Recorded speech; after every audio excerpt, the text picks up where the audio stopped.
రాత్రివేళ తాతయ్య చిన్నబాబు చంద్రుడిని చూస్తూ పడుకున్నారు. చిన్నబాబు, తాతయ్య, చంద్రుడికి ఉత్తరం పంపితే మనకు జవాబు వస్తుందా? తాతయ్య ముసిముసిగా నవ్వుతూ, అయ్యో, ఉత్తరం పంపినవాళ్ల మనసు మంచిదైతే చంద్రుడే వచ్చి జవాబు చెబుతాడు చిన్నా. చిన్నబాబు, నిజంగా తాతయ్యా? నాకు ఒక్కడు స్నేహితుడైనా ఉండాలని ఉంది. చంద్రుడిని అడుగుదామా? తాతయ్య, అప్పుడు విను ఈ కథ. కథ ప్రారంభం మాయా ప్రపంచానికి మారే దృశ్యం. ఒక ఊరిలో ఓ చిన్నారి ఉండేవాడు. పేరు దినేష్. చాలా ఒంటరిగా ఉండే పిల్లవాడు.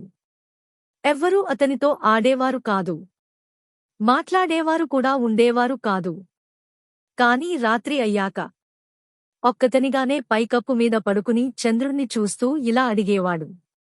చంద్రుడా, నన్ను అర్థం చేసుకునే స్నేహితుడు ఎక్కడా? ఒకరోజు అతను చిన్న కాగితం మీద ఇలా రాశాడు. ప్రియమైన చంద్రుడికి, నాకో మంచి స్నేహితుడు కావాలి. నా మనసు అర్థం చేసుకునేవాడు కావాలి. నీ చిన్న మిత్రుడు దినేష్. ఆ ఉత్తరాన్ని వేసవి గాలికి అప్పగించాడు. గాలి దాన్ని ఎత్తుకుని చంద్రుడి దగ్గరికి తీసుకెళ్ళింది.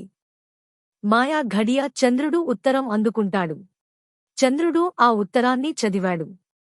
చిన్న నవ్వుతో ఆకాశంలోంచి ఒక తెల్లటి కాంతిని పంపాడు. ఆ కాంతి రేఖ దినేష్ చెంపపై తాకింది. అది ఉత్తరంగా మారింది. చంద్రుడి ఉత్తరం. నీవు నీలో ఉన్న ప్రేమను చూసుకో దినేష్. నీకు నువ్వే మొదటి స్నేహితుడు. నీ మమకారమే నీ ప్రపంచానికి వెలుగు. కల అంతమవుతుంది, ఉదయం మొదలవుతుంది. గాలి తీయగా దినేష్ చుట్టూ తిరుగుతూ ఉంది. అతని ముఖంలో చిరునవ్వు. ఆ రోజే స్కూల్లో తొలిసారి అతను పక్కన ఉన్న ఒక పిల్లవాడితో మాట్లాడాడు. ఆ పిల్లవాడు నవ్వాడు. మళ్లీ మాటలు జరిగాయి. నవ్వులు పంచుకున్నారు.